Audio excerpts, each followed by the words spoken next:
أشهد أن لا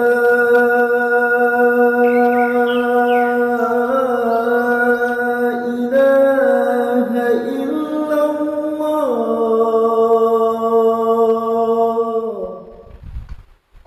الحمد لله والشكر لله ثم الصلاة على رسول الله سيدنا ومولانا محمد بن عبد الله وعلى آله وصحبه ومن والاه. أشهد أن لا إله إلا الله وحده لا شريك له وأشهد أن سيدنا محمدا عبده ورسوله الذي لا نبي بعده. اللهم صل وسلم على سيدنا محمد وعلى آل سيدنا محمد. أما بعد، أيها الإسلام المسلمون رحمكم الله، أوصيكم وإياي بتقوى الله فقد فاز المتقون. قال تعالى: يا أيها الذين آمنوا اتقوا الله حق تقاته ولا تموتن إلا وأنتم مسلمون. ثم قال في آية أخرى: أعوذ بالله من الشيطان الرجيم. يا أيها الذين آمنوا كتب عليكم الصيام كما كتب على الذين من قبلكم لعلكم تتقون. Hadirin jamaah yang dimuliakan Allah Subhanahu wa taala. Bersyukur kita atas setiap kucuran nikmat, inayah serta hidayah dari Allah Subhanahu wa taala. Kita masih terpilih sebagai hamba-Nya yang dapat melangkahkan kaki kita menuju masjid yang mulia ini. Kita masih menjadi pilihan baginya di antara hamba-hambanya yang lain yang tidak sepenuhnya mendapatkan nikmat-nikmat dari Allah, sehingga sehatnya mereka, luangnya waktu yang mereka punya, namun sebagian saudara-saudara kita belum juga mampu untuk hadir bersama-sama kita dalam rangka melaksanakan sholat Jum'ah berjamaah.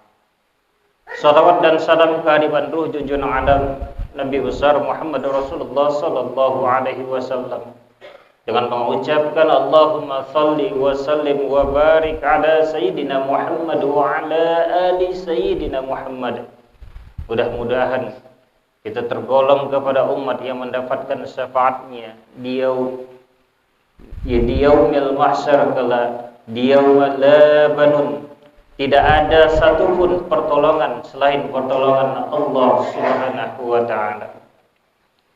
Hadirin jamaah yang dimuliakan Allah Subhanahu wa taala.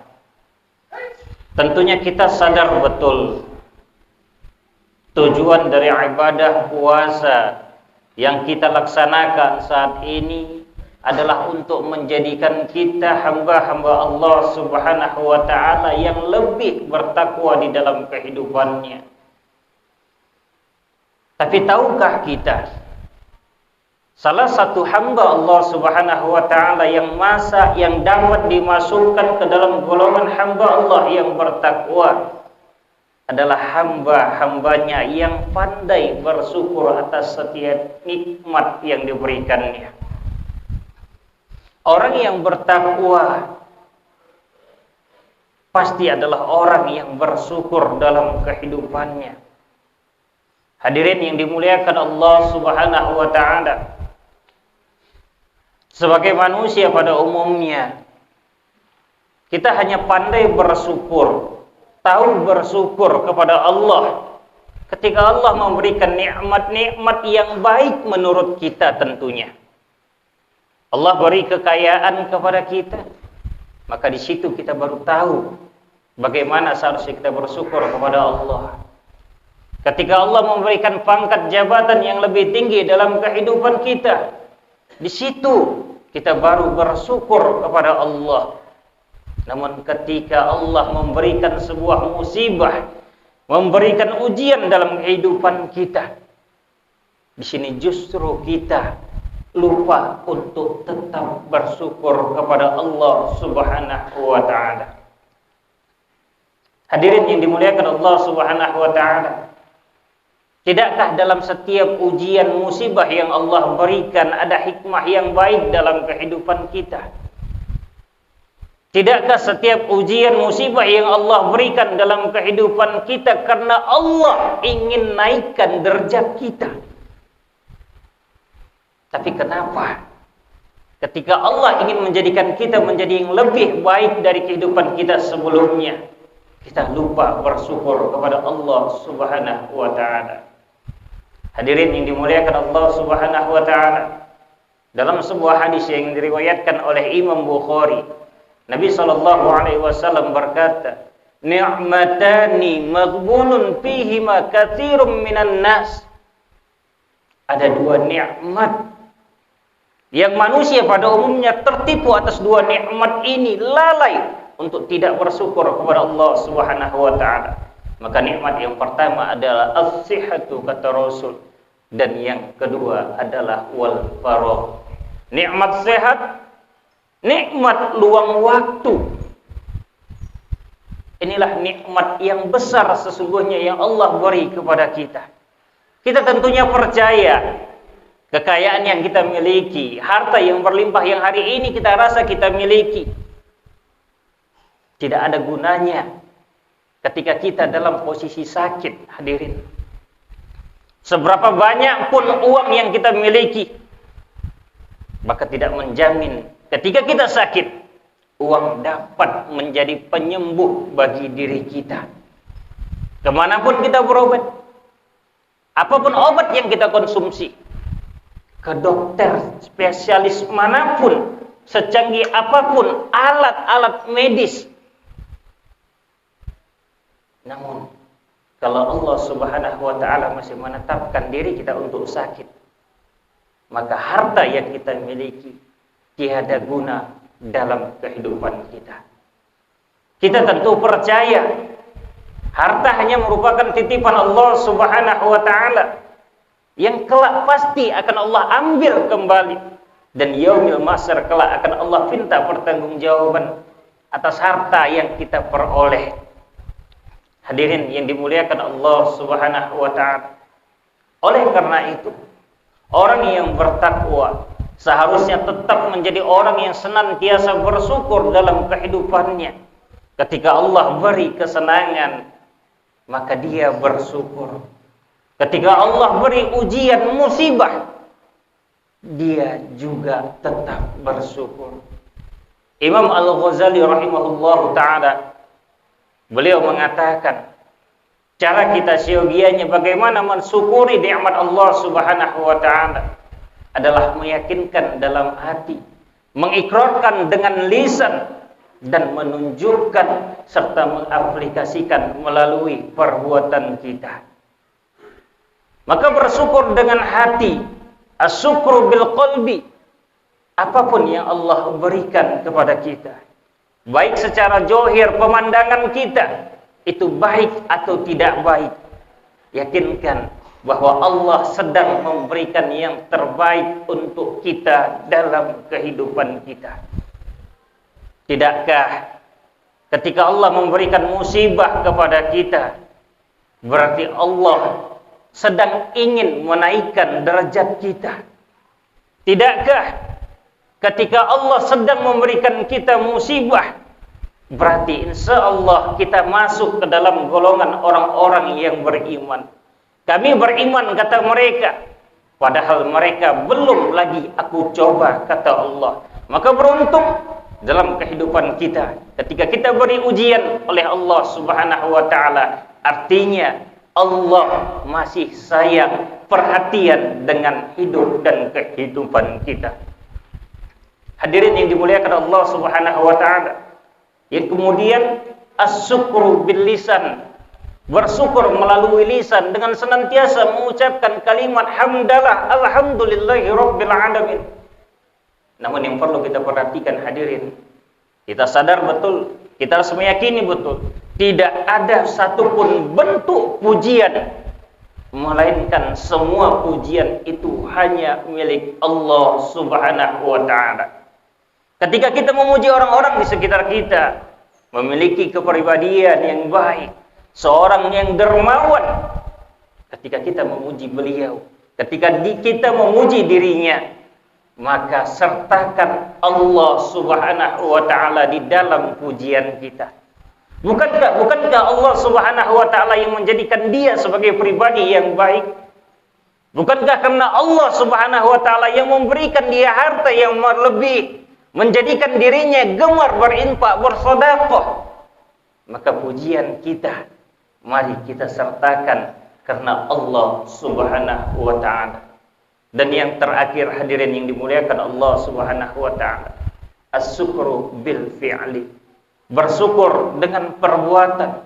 Bagaimana yang kita yakini dalam kehidupan kita, apapun yang datang dalam kehidupan kita, tentunya itulah yang terbaik untuk kita dalam kehidupan kita. Maka bersyukur dengan perbuatan adalah tetap menempatkan nikmat-nikmat yang Allah berikan sesuai pada tempatnya. Ketika Allah masih memberikan keringanan langkah untuk kita, dapat masih melangkahkan kaki kita, maka gunakan langkah kita untuk menuju tempat-tempat yang diridhai Allah Subhanahu wa taala. Ketika Allah memberikan harta yang berlebih dalam kehidupan kita, maka tempatkan harta-harta kita, sebagian dari harta kita, tentunya ke tempat yang Allah ridhoi dan Allah senangi. Maka dengan cara seperti ini, bersyukur melalui hati, bersyukur dengan cara menyebutkan kalimat hamdalah, memuji asma Allah Subhanahu wa taala, serta berbuat seperti apa yang Allah kehendaki untuk kita. Tentunya Allah pasti menghendaki seluruh hambanya menjadi hamba-hamba yang terbaik di dalam kehidupannya. Momentum Ramadan ini mari kita jadikan menjadi pribadi yang lebih baik, senantiasa beramal, beramal soleh sesuai dengan aturan yang telah Rasulullah sallallahu alaihi wasallam syariatkan. Berpuasa bukan hanya sekedar berpuasa menahan lapar dan haus, tapi berpuasa untuk tidak mengatakan sesuatu yang tidak berguna, tidak melakukan sesuatu yang tidak berguna, apalagi mengatakan dan melakukan sesuatu perbuatan yang dapat menyebabkan amal ibadah kita dihapus dan ditolak di sisi Allah Subhanahu wa taala. Demikian khutbah singkat pada kesempatan yang berbahagia ini. Mudah-mudahan bermanfaat untuk kita dan menjadikan kita menjadi hamba Allah yang lebih bersyukur di kemudian harinya. Barakallahu li wal Qur'anil azim wa nafa'ani wa iyyakum bima fihi minal ayati wa dzikril hakim wa taqabbala minni wa minkum tilawatahu innahu huwal ghafurur rahim. Alhamdulillahilladzi faddala bani adama bil 'ilmi wal 'amal. Wassalatu wassalamu ala sayyidil arabi wal 'ajam wa ala alihi wa ashabihi wa huwa yunabi'ul 'ulumi wal hikam. Ashhadu an la ilaha illallah wa ashhadu anna Muhammadan 'abduhu wa rasuluh. Allahumma shalli ala sayyidina Muhammad wa ala ali sayyidina Muhammad. Amma ba'd, ayyuhal hadirun rahimakumullah, usikum wa iyaya bittaqullahi faqad fazal muttaqun. Qala ta'ala, a'udzu billahi minasy syaithanir rajim. Innallaha wa malaikatahu yusholluna 'alan nabi. Ya ayyuhalladzina amanu sallu 'alaihi wa sallimu taslima. Allahumma salli wa sallim wa barik ala sayyidina Muhammad wa ala ali sayyidina Muhammad kama sallaita wa sallamta wa barakta ala sayyidina Ibrahim wa ala ali sayyidina Ibrahim fil alamin innaka Hamidum Majid. Warḍallahu an arba'atil khulafa'ir rasyidin sayyidina Abi Bakr wa Umar wa Uthman wa Ali wa ala baqiyatis sahabati Rasulillahi ajma'in. وعلينا معهم برحمتك يا أرحم الراحمين. اللهم اغفر للمسلمين والمسلمات والمؤمنين والمؤمنات الأحياء منهم والأموات برحمتك يا أرحم الراحمين. اللهم اجعلنا يا الله من التوابين، واجعلنا من المتطهرين، واجعلنا من عبادك الصالحين، ومن عبادك الشاكرين، ومن عبادك المخلصين. ربنا آتنا في الدنيا حسنة وفي الآخرة حسنة وقنا عذاب النار. عباد الله، إن الله يأمركم بالعدل والإحسان وإيتاء ذي القربى وينهى عن الفحشاء والمنكر والبغي يعظكم لعلكم تذكرون. فاذكروا الله العظيم يذكركم واشكروه على نعمه يزدكم ولذكر الله أكبر والله أعلم بالصواب. أقم الصلاة.